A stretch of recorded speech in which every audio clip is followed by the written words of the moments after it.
ಗುತ್ತಿಗೆಯಲ್ಲಿ ಮುಸ್ಲಿಮರಿಗೆ ಕೋಟಾ ವಿವಾದ, ಮೀಸಲಾತಿ ನೀಡಬೇಕು ಎಂಬ ಬೇಡಿಕೆ ಬಂದಿರೋದು ನಿಜ.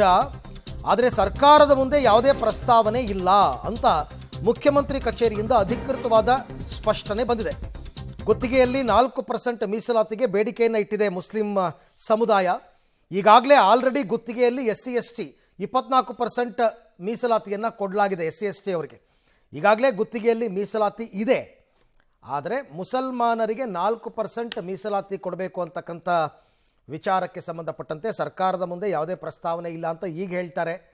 ನಾಳೆ ಎಲೆಕ್ಷನ್ ಬೇರೆ ಇದೆ. ಹಾಗಾಗಿ ನೋಡಿ ಎಷ್ಟು ಬೇಗ ಸುದ್ದಿ ಆಗಿರೋದು. ಇವತ್ತು ಇಮ್ಮಿಡಿಯೇಟಾಗಿ CM ಕಚೇರಿಯಿಂದ ಸ್ಪಷ್ಟನೆ ಬಂದಿದೆ. ತುಂಬ ವಿಚಾರಗಳಲ್ಲಿ ಈ ರೀತಿ ಬರೋದೇ ಇಲ್ಲ, ಇವತ್ತು ಬಂದಿದೆ. ಯಾಕೆ ಅಂದರೆ ನಾಳೆ ವೋಟಿಂಗ್ ಇದೆ, ಅದರ ಮೇಲೆ ಏನು ಪರಿಣಾಮ ಬೀರಬಾರ್ದು ಅನ್ನೋ ಕಾರಣಕ್ಕೆ ಇಮ್ಮಿಡಿಯೇಟಾಗಿ ಅವರು ಕೊಟ್ಟಿರ್ತಕ್ಕಂಥ ಒಂದು ರಿಪ್ಲೈ, ಸರ್ಕಾರದ ಮುಂದೆ ಯಾವುದೇ ಪ್ರಸ್ತಾವನೆ ಇಲ್ಲ ಅಂತ. ಆದರೆ ಎಲೆಕ್ಷನ್ ಮುಗಿದ ಮೇಲೆ ಮುಂದಿನ ಬೆಳಗಾವಿಯಲ್ಲಿ ನಡೀತಕ್ಕಂಥ ಚಳಿಗಾಲದ ಅಧಿವೇಶನ ಡಿಸೆಂಬರ್ನಲ್ಲಿ ನಡೆಯುತ್ತೆ. ಅಲ್ಲಿ ತಿದ್ದುಪಡಿ ವಿಧೇಯಕವನ್ನು ತಂದು ಮುಸಲ್ಮಾನರಿಗೆ 4% ಮೀಸಲಾತಿ ಕೊಡಬೇಕು ಅಂತಕ್ಕಂಥ ಚಿಂತನೆ ಇದೆ. ಬಟ್ ಈ ಕ್ಷಣಕ್ಕೆ ಅಂಥ ಯಾವುದೇ ಪ್ರಸ್ತಾವನೆ ಸರ್ಕಾರದ ಮುಂದೆ ಇಲ್ಲ ಅಂತ ಮುಖ್ಯಮಂತ್ರಿಗಳ ಕಚೇರಿಯಿಂದ ಬಂದಿರತಕ್ಕಂಥ ಒಂದು ಸ್ಪಷ್ಟನೆ.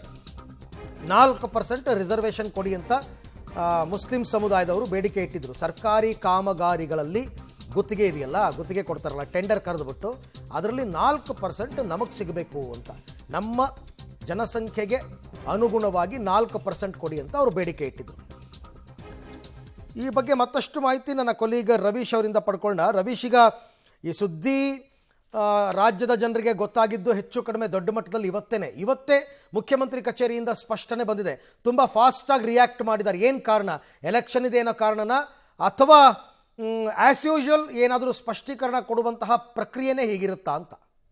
ಅರವಿಂದ್, ಪ್ರಮುಖವಾಗಿರ್ತಕ್ಕಂಥದ್ದು ಆಗಸ್ಟ್ ತಿಂಗಳಲ್ಲೇ ಈ ಒಂದು ಬೇಡಿಕೆಯನ್ನ ಇಟ್ಟಿರ್ತಕ್ಕಂಥದ್ದು. ಆ ಬೇಡಿಕೆ ಕೊಟ್ಟಂತ ಸಂದರ್ಭದಲ್ಲಿ ಎಲ್ಲಾ ಸಚಿವರುಗಳು ಮತ್ತೆ ಶಾಸಕರು, ಮುಸ್ಲಿಂ ಸಮುದಾಯದವರೆಲ್ಲರೂ ಕೂಡ ಆ ಒಂದು ಸಹಿ ಮಾಡಿ ಕೊಟ್ಟಿದ್ದಾರೆ. ಆ ಸಂದರ್ಭದಲ್ಲಿ ಕಡತವನ್ನ ಮಂಡಿಸೋದು ಅಂತನೂ ಕೂಡ ಮುಖ್ಯಮಂತ್ರಿ ಸಿದ್ದರಾಮಯ್ಯನವರು ಬರೆದಿದ್ದಾರೆ. ಈಗ ಅದು ಬೆಳಕಿಗೆ ಬಂದಿರತಕ್ಕಂಥದ್ದು ಏನಕ್ಕೆ ಅಂದ್ರೆ, ಚಳಿಗಾಲದ ಅಧಿವೇಶನ ಇರ್ತಕ್ಕಂಥ ಹಿನ್ನೆಲೆಯಲ್ಲಿ ಆ ಒಂದು ಇದನ್ನ ತಯಾರನ್ನ ಮಾಡ್ಕೊಂಡಿದಾರಾ ಅಥವಾ ಮಂಡಿಸಬಹುದಾ ಅನ್ನೋ ಚರ್ಚೆಗಳು ಆಗ್ತಾ ಇತ್ತು.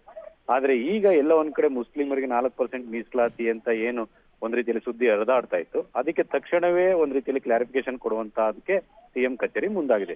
ನೀವು ಹೇಳಿದಂತೆ ಸಹಜವಾಗಿ ಈಗ ಸಾಕಷ್ಟು ಒಂದ್ ರೀತಿಯಲ್ಲಿ ಬೈ ಎಲೆಕ್ಷನ್ ಇದೆ, ನಾಳೆನೆ ಕೂಡ ಬೈ ಎಲೆಕ್ಷನ್ ಆಗುತ್ತೆ. ಇಂತಹ ಸಂದರ್ಭದಲ್ಲಿ ವಿವಾದ ಮಾಡ್ಕೊಳ್ಳೋದ್ ಬದಲು ಎಲ್ಲೋ ಒಂದ್ ಕಡೆ ಅದಕ್ಕೆ ಸಂಬಂಧಪಟ್ಟಂತೆ ಕ್ಲಾರಿಫಿಕೇಶನ್ ಅನ್ನ ಕೊಟ್ರೆ ಆದಷ್ಟು ಬೇಗ ಆ ಒಂದು ಇದನ್ನು ಕೂಡ ಒಂದ್ ರೀತಿಯಲ್ಲಿ ಸರಿ ಹೋಗ್ಬೋದು ಅನ್ನೋ ದೃಷ್ಟಿಯಿಂದ ಕ್ಲಾರಿಫಿಕೇಶನ್ ಕೊಟ್ಟಿರ್ಬೋದು. ಹಾಗಾಗಿ ಬೇಡಿಕೆ ಬಂದಿರೋದು ನಿಜ, ಆದ್ರೆ ಯಾವುದೇ ರೀತಿಯ ಪ್ರಸ್ತಾವನೆ ಇಲ್ಲ ಅಂತೇಳಿ ಮುಖ್ಯಮಂತ್ರಿ ಕಚೇರಿ ಅಧಿಕೃತವಾಗಿ ಪ್ರಕಟಣೆ ಹೊರಡಿಸಿದೆ. ಹಾಗಾಗಿ ಚಳಿಗಾಲದ ಅಧಿವೇಶನದಲ್ಲಿ ಮಂಡಿಸ್ತಾರೋ ಇಲ್ವೋ ಅನ್ನೋದ್ರ ಬಗ್ಗೆ ಕೂಡ ಇನ್ನೂ ಕೂಡ ಅನಿಶ್ಚಿತತೆ ಮುಂದುವರೆದಿದೆ.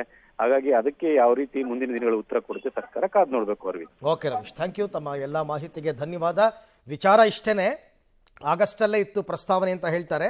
ಬಟ್ ಯಾಕೆ ಈಗ ಕ್ಲಾರಿಫಿಕೇಶನ್ ಕೊಟ್ಟರು ಅಂತಂದ್ರೆ only because of by election.